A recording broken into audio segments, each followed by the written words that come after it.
This happened years ago, when I was temping at a factory for a certain electronics manufacturer. We worked 3 rotating shifts, and my contract was due to end in about a month. That particular week I was on the late shift, 5 o'clock till 12:30, half past midnight. Back then I didn't even have a driving license, so my commute was by bicycle. From the factory to my flat was a single straight national road, about 25 to 30 minutes give or take. That night I finished as usual, walked out of the company gate and headed on home. After roughly 10 minutes it hit me. I was cycling on a road that I didn't recognize at all.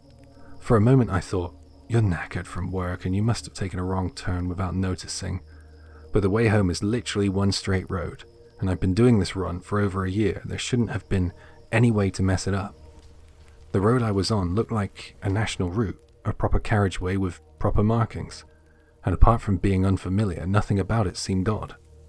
Back then I didn't own a mobile phone, so I couldn't ring anybody. I decided to keep on going and to look for a convenience store or a public phone. But no matter how far I went, I found neither. That's when I realized something else. Sure, this is the countryside, but even out here, the national road has the occasional car, right? Since the moment the road became unknown, I hadn't seen a single vehicle, not one. The strangeness of it all started to get under my skin, and I edged into panic. Maybe 40 minutes, I can't exactly say. I just pedaled like mad, without any clear plan. Keeping on like this won't get me anywhere. I'll have to stop at a house and ask for directions. That thought drifted up through a kind of foggy, half-dazed state, and right then I suddenly noticed I was somewhere familiar. I was about 200 meters past my apartment, and relief hit me so hard it made my scalp tingle. All I wanted to do was to get inside and be somewhere familiar behind a locked door. So I spun the bike around, retraced those 200 meters, and I got home fast. And as soon as I stepped into my room, I pretty much collapsed. For a while I couldn't make myself move, and when I finally settled down and I checked the clock, it was already past 3:30 a.m. Thinking it through with a cooler head, if I'd been riding straight and I even passed my apartment, that means I hadn't taken a wrong road, so it shouldn't have taken hours, and there's a convenience store right next to my building. If I'd gone by the front, even half of it, I should have noticed the flood of light from the windows and the signage before I rolled past. The more I tried to make sense of it, the less anything added up. I just gave up and I went to sleep. I took the remaining 3 days off that week sick. The next day I was supposed to be on nights again, but I begged, and they switched me to days for the final month until my contract ended, and then I left the company. It's been 17 years since, and ever since that night I hardly go out after dark, and I've avoided jobs with night shifts wherever I can. Even so, I wonder what the hell that experience was. I wish I knew.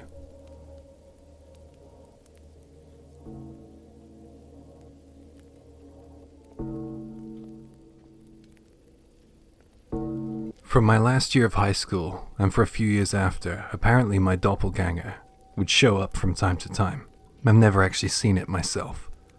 The first person to see it was my mum. She said she stirred awake in the middle of the night, and there I was, standing at the foot of her bed. After that, there were sightings from friends and from a senior at my part-time job. Every time it happened, though, I had to defend myself and explain where I actually was, which got exhausting. The worst of it was my mum. She became convinced I was skiving off school and wandering around town, doing whatever I pleased. It's absolutely unfair, that.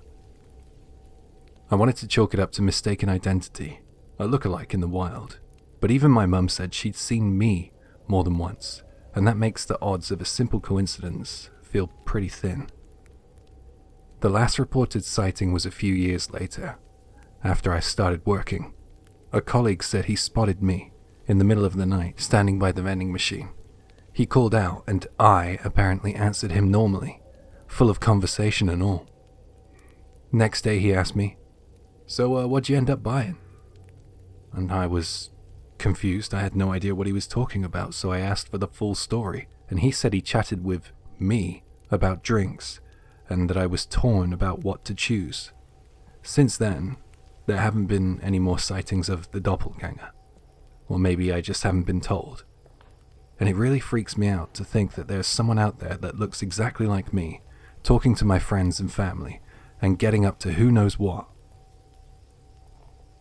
Hi, Jay here. If people are seeing you when you weren't there, what are they exactly seeing? A ghost? A split soul? Or could it be a glitch in the system that tells the brain where you are? Hold that thought as we dip into a theory I found in search of doppelganger stories that tries to explain why some who meet their doppelganger later die, and why the explanation might be scarier precisely because it's just so ordinary. Be warned, this gets a little morbid, so if you don't feel like hearing that right now, skip to the next story. There's a theory about what a doppelganger really is. Even in pitch darkness, when you can't see a thing, you know where your hands and your feet are, right? But when autopsies are performed on people who said, "I met my doppelganger," and then died, it's said that they had tumors in the brain, specifically in the area of the brain that governs the function of knowing where your body is in space. It's a kind of hallucination in which you see your own body, also called autoscopic hallucination, a double that looks exactly like you, a second self, a wandering spirit. The term can also refer to the phenomenon of the same person appearing in another place at the same time, sometimes in multiple places, including cases witnessed by third parties. So is it a brain error or an abnormality? In other words, if a tumor forms in the part of the brain that handles body position awareness, your ability to locate yourself can become impaired. As a result, you may feel that you are over there, in a place different from where your physical body actually is. That, the theory goes, is the true nature of the experience of meeting your own doppelganger, experiencing yourself as existing somewhere else, or seeing you apart from you. Later, as the tumor grows large enough to disrupt brain function, it can become the cause of death.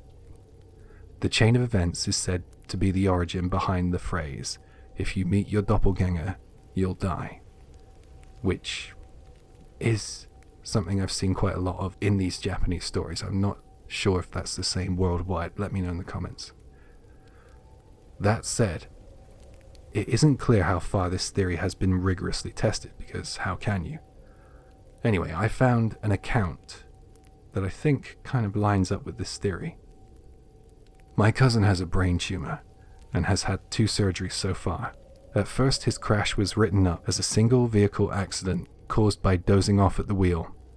People assume that because he'd already been nodding off at work from time to time, that it was just fatigue catching up on him.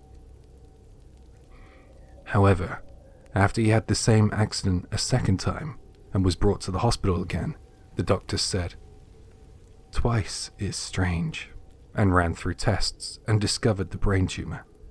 They told him that it's in a bad spot and removing it completely will be difficult, and there's a high chance that it will reoccur. Sometime later, when we went back to the countryside for a memorial service, not for him, another family member, I took the opportunity to ask how he was doing. And he said it's not that I'd just fall asleep. And I asked what he meant by that. And he told me something different than he'd been telling his doctors. He told me that he ran himself over with his car. I was taken aback when I heard that. He said that while he was driving, he suddenly appeared in front of the car, and he hit himself. He jumped out and searched for any sign of damage, marks, debris, a body, anything, but there was nothing. Was it just a hallucination, he wondered? But around the same time, he was seeing himself standing outside his house. And he even said that he got phone calls from himself. When these things kept repeating, he went back to the hospital. They found that the tumor had recurred.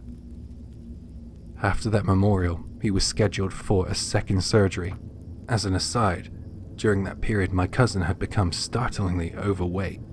Later, they found that the tumor was pressing down on the part of the brain that controls hormones, and that pressure was the reason he gained so much weight. After they removed the tumor, he slimmed down naturally, no special diet needed. So, it isn't only tumors. Some kind of error or abnormality in the brain can cause things like this too. I heard of a case where a rape suspect's personality completely changed after he had a head injury in an accident.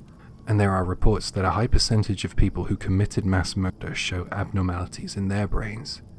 Vision, hearing, consciousness, hormones, and thus body shape, and even personality, and sex drive are also produced in the brain.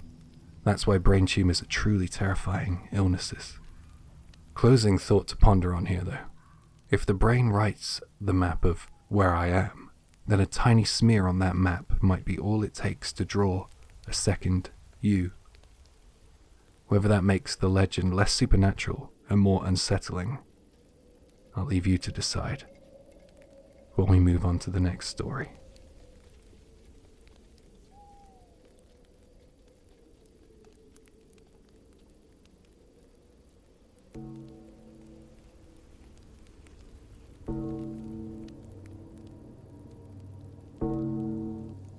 We've got a 4-year-old and a 2-year-old. These two do not go down easy. So almost every night I buckle the little monsters into the car and we go for a drive. I keep the lights dim and the air gentle, and they nod off before I realize it. I don't mind driving, so this routine never felt like a burden. Last night at around 9:30, same as always, I strapped the kids into the back of our K car and set off along our usual route. Just rolling along to lull them to sleep. Only they weren't drifting off, they weren't even close, so I figured I'd stretch it out a bit. I left the usual loop, merged onto the national road, and headed north. It's not like the road was unfamiliar, I've driven it plenty, it's straight and easy going. Maybe 10 minutes in, a sea mist started to creep across the tarmac. It's a coastal highway, so that happens now and then, I didn't think anything of it. Then, right in front of me, a purple fog showed up, not just tinted, glowing, with this faint, electric violet sheen. I assumed it was neon reflecting off the mist from somewhere down the shoreline, so I held my line, and I drove straight through. The steering wheel kicked in my hands, a harsh, rasping zzz traveled through the column. Huh? Gravel? Roadworks? I eased off the throttle, and sure enough there was gravel. And the road had somehow become ridiculously narrow, barely wide enough for a single car to squeeze through. Wait, what? If this was roadworks, the lane was far too tight, and hadn't I been on the national highway just a second ago? I glanced at the sat-nav. It had stopped. The little triangle showing my car was frozen, just before where that purple fog had been. What the I checked the rear view mirror. There was no headlights behind me, so I brought the car to a halt right there, and then I looked around. It was dark, proper dark. There wasn't even a street light, no house lights in the distance, no other cars, no engine noise, just the damp hush of the night. Rice paddies to the side, water lying flat, swallowing what little sky glow there was. I pulled out my phone to ring my wife at home. No signal. It was in a dead zone. What on earth was going on? I felt my thoughts scatter. I checked the back seats and the kids were out cold. That, at least, loosened something tight in my chest. If they'd been awake, and I'd pulled up into this kind of darkness, it would have scared them silly. They would have been screaming. Actually, that's kind of what I felt like doing for a moment. But before anything else, I'm their dad. And if I don't keep my head, nothing gets solved. That little mission statement snapped into place, so I told myself to stay steady. No guardrail, just a narrow track. Loose stones under the tires, fog back and forth across the beams, and blackness sitting just beyond the reach of the headlights. It was like a nightmare. If I tried reversing, it'd be all too easy to slip off into the rice field. There's a maximum risk, which left only one option. Forward. But if I went on, would I actually find my way back to a real road? and with the car juddering like this, the kids might wake up. I thought it through, but sitting still wasn't helping. Fine, if they wake, they wake. With the stubborn nerve of a conscript told to advance, I set off. As I rolled on, something else sank in. There were no tire ruts. Any road that takes cars develops tracks. Here the gravel lay flat, fresh, as if it had been laid yesterday, and no one had driven it since. The fog thinned a little, and the world around me lifted out of the dark. Thatched roofs, a silhouette of pines, along what looked like a shoreline, houses you'd expect to see in an old fairy tale illustration, spaced out, one here, one there, wooden bones under winter air. No glow from within, no sign of batteries or bulbs, they were just shapes. What is this, some kind of preserved old village? Sure, I live out in the sticks, but not this far out. I crawled at about 20 kilometers per hour for maybe about 3 minutes. The road pinched even tighter, seriously tight, so tight that anything larger than a K car wouldn't have fit at all. And then the route seemed to be angling towards the sea. Don't tell me this ends at a dead end. If it's a dead end, then what? What even is this? I could feel the nerves catching up with me. I was losing my cool. The fog started thickening again. This could be bad. My palms were slick on the wheel. Ahead a wash of purple began to glow, that same light, that same mist. My gut said to go. My gut said it before my thoughts did. Stop here? Push through? I argued with myself for a couple of beats. Then out of nowhere, a manga I loved flashed across my mind. Kaiji Kawaguchi's Zippang. Hi, Jay here. Like he says, he's talking about Zippang, where a JMSDF destroyer sails into a strange squall and time jumps to 1942. It's a nudge to floor it, accept the ship and see where the map redraws, basically. Back to the story. I pressed the accelerator, and it was like the scene opened, the view snapped wide, and suddenly the brake lights of a car ahead flared into color. I hit my brakes and came to a stop. A white sedan sat in front of me. In the mirror, headlights behind, the fog had vanished, there was clean air, it was a normal night again. My eyes prickled, and I realized I started to tear up. I grabbed the sat-nav. It showed me at a crossroads nearly 40 kilometers from where that purple mist had been. I was in a different prefecture, but the actual distance driven hadn't changed. The odometer didn't match what the map was claiming. It felt wrong, like I'd skipped a page or something. What on earth was that? And I thought this afterwards too. I've seen people's stories like this, and they always want to shout, "Hey, why don't you take a photo or grab a quick video?" But when you're inside something that doesn't make sense with your loved ones, turns out your brain goes busy with all the wrong things. Panic does a really good job of emptying your hands.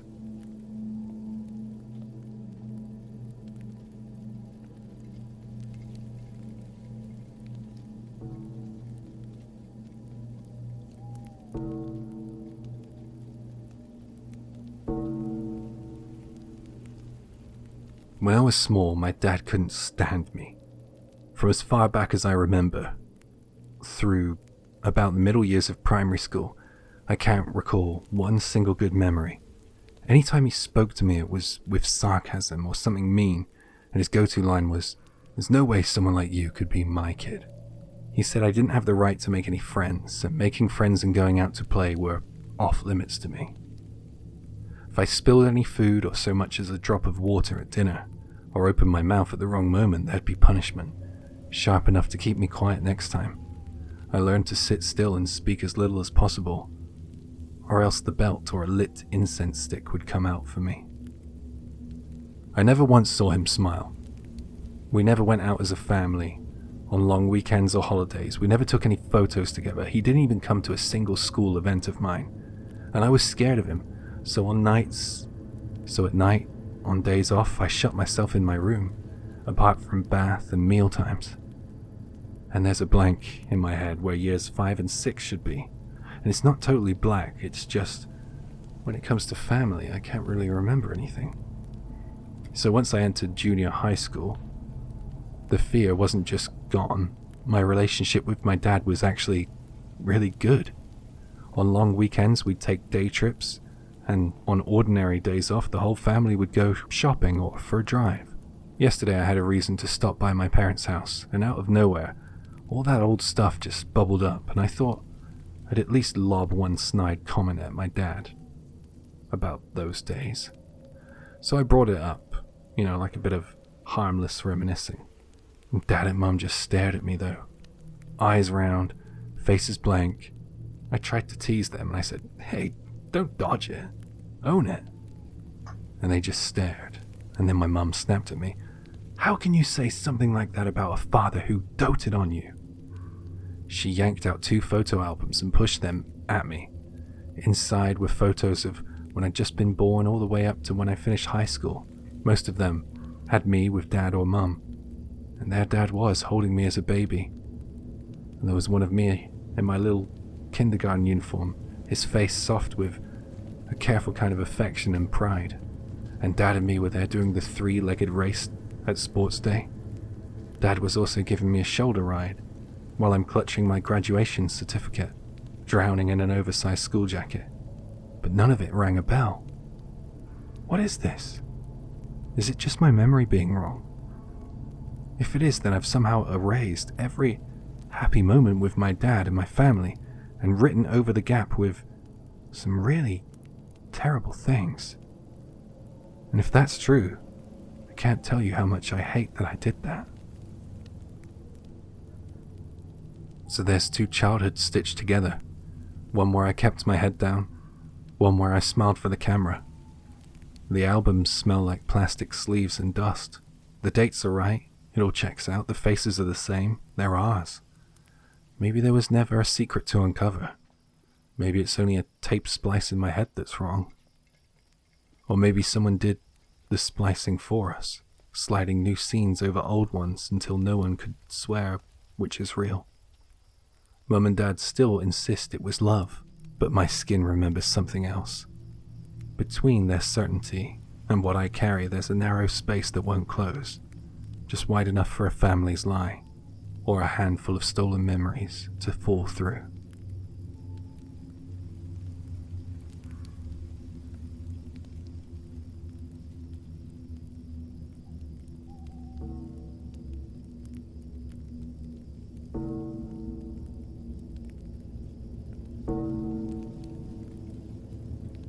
Lately, everything in my surroundings feels wrong. Have you ever felt like that? Most things match, but they're a shade off. What exists, exists. What doesn't, doesn't. Only the amounts or the purpose they're used for are different. People around me keep pointing things out. Friends, acquaintances, work contacts, they're all slightly different, though the projects in progress are the same. The pace of contact, and even how close we are, give me a sense of mismatch. There's this constant wrongness, and twisting myself to fit it is stressful. On the way to a hot spring, there was this landslide, so we detoured off the road we usually take. I think it started from there. My girlfriend is on this side of the environment too, now. I guess I don't make any sense. I should just tell you what's happening. Anyway, nobody takes me serious when I tell them. So this is my first post. When we were on the detour, at a certain spot I felt something was off. I told my girlfriend in the passenger seat, but she just ignored me. More like she didn't even register it. After we got home, we lived together. The first mismatch was the toothpaste. Almost full. I'd been thinking, even before we were planning on going to the hot springs, that we almost were out of toothpaste and I needed to buy some more. So I asked her, and she just said, "Was it?" And that was that. The sweatpants, the joggers I changed into, weren't the same ones I'd taken off. I asked her, and she said, "Weren't you wearing those?" Also the iPad, its back screen history. You know how when you launch something and close it, it sits in the app switcher? That was different. That was all different. These are the things that felt wrong that night.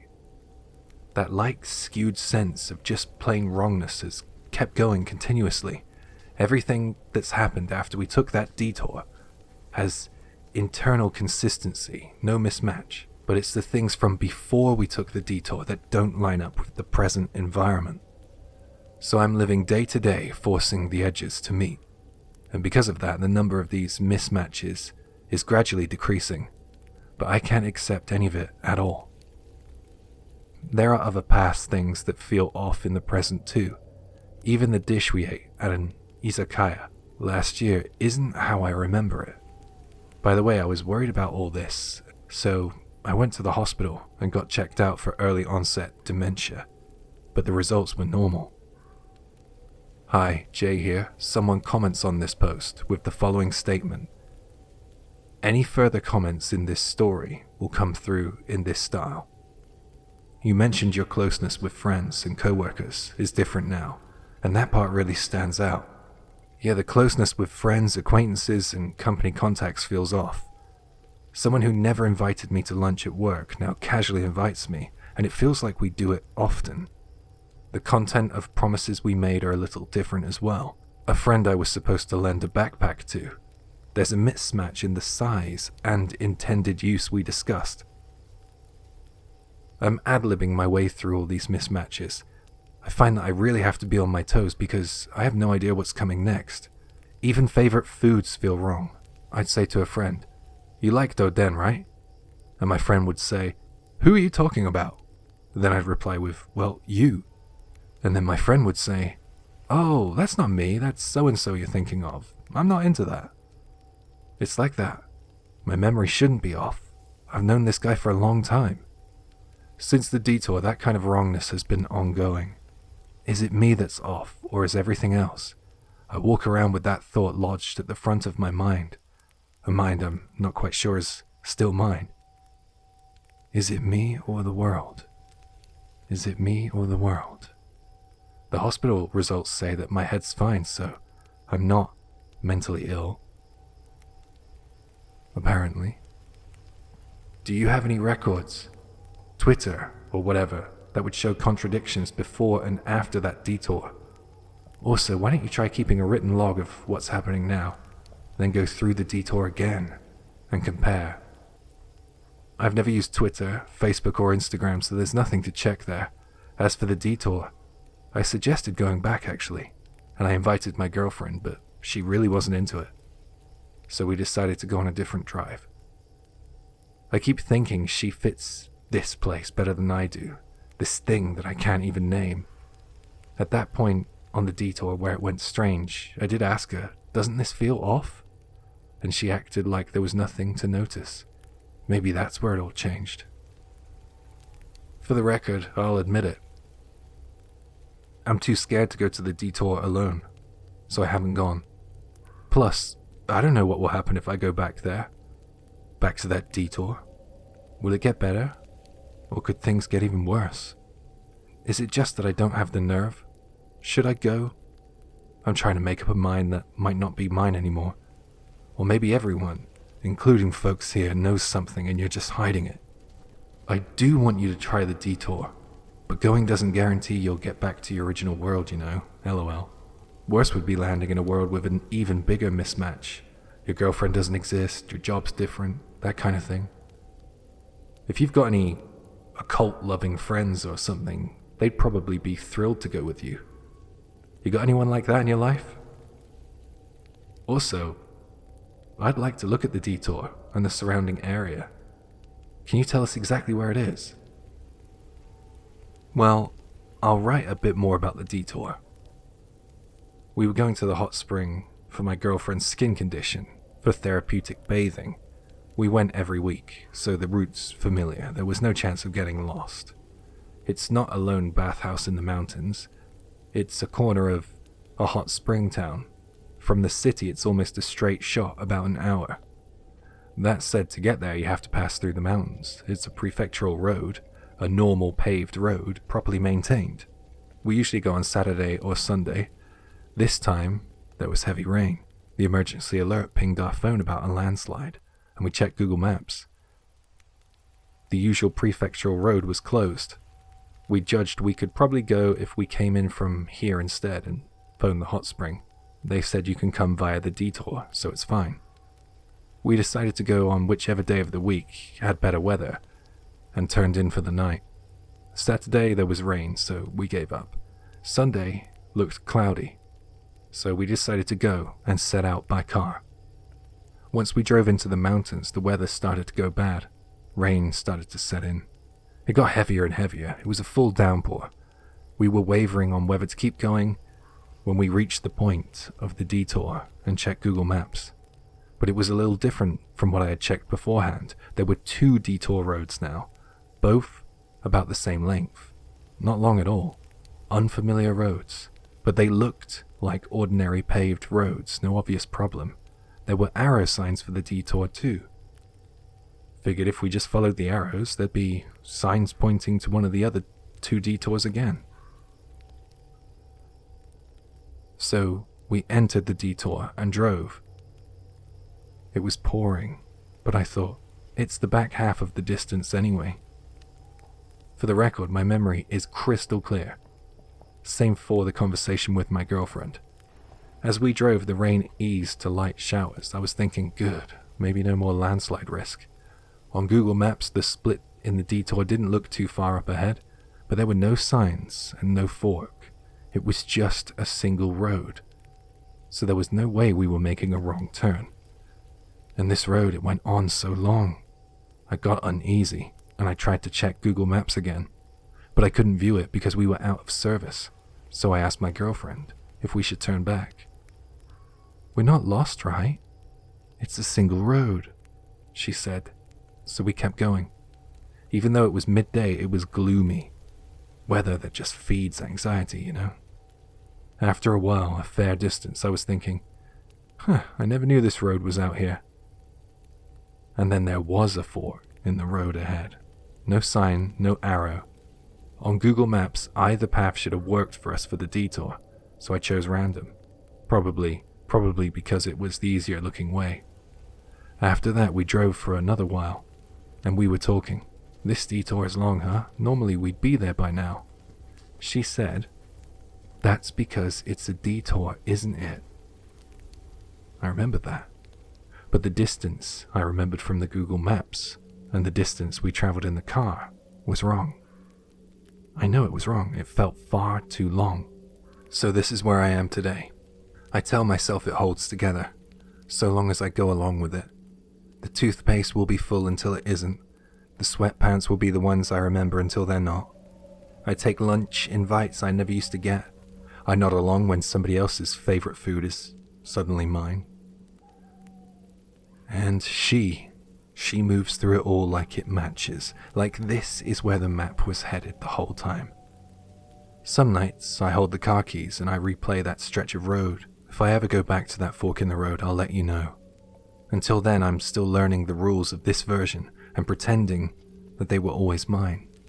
It works mostly. It's livable mostly. Then I'll swipe open the app switcher or pass a shop window and feel the ground tilt a fraction, the way it did out there in the rain. Is it me that's off, or is it everything else? Is it me that's off, or is it everything else? I keep that question right there, right at the front of the brain. I could go back. I've thought about it. It would have to be daylight though, clear weather, offline maps, a second car maybe. I could photograph the small stuff before and after. I could measure it the way everybody says I should hear. The thought makes my hands go cold though, because if the numbers say it's me, I have to live with that. And if they say it's the world, then I have to live with that too. I don't like either outcome. Maybe I'll drive it. Maybe tomorrow. Maybe I won't. Hi, Jay here. If you're looking for a shape to put around this, the mind offers a few. It was actually really interesting to look into theories after this, so I'm gonna drop some things I looked up. Let's nerd out for a moment. It starts with a single spark. Something is off here, and once that flare goes up, your attention begins sorting the world by confirmation. Little domestic shifts that always happen. Someone bought a new tube of toothpaste earlier, you swapped your sweatpants or joggers without even thinking about it. The app switcher reshuffled. and it gets read as proof. That's change blindness meeting memory consolidation. The brain edits between frames, then swears it always looked like that. There's also the way memories borrow from the neighbors. Tastes drift in life, schedules shift. One good lunch or one quiet project together can reset a rhythm you didn't see forming, and later you step into that room like you've missed a scene and assume the script changed. That's confabulation across social graphs. It's not lying, it's just stitching the edges where your circles overlap until your favorite food now belongs to somebody else and you're the last to know. Think about people around you and how they might have influenced your tastes and changes in your life. And then there's the body's own mercy. Weather alerts, a closed road, low light in the mountains. Your nervous system downshifts to keep you safe. The world goes a shade flatter, a touch staged. That's a brief derealization, common usually, self-correcting, but can leave a seam your fingertips keep finding. After it passes, every mismatch brushes that line, and the feeling returns for a second, like the road under you is hollow. But hey, maybe it's one of those. Maybe it's a braid of all three. Or maybe it's none. And there's something we don't have a name for yet. Something that doesn't bend or falsify the map, but quietly retunes the traveler, not a rip to universe. Just a nudge to who you are between morning and night. If that's true, you won't need a detour to change lanes. You'll just look up one evening and realize the world still fits. Only the fit isn't quite yours anymore.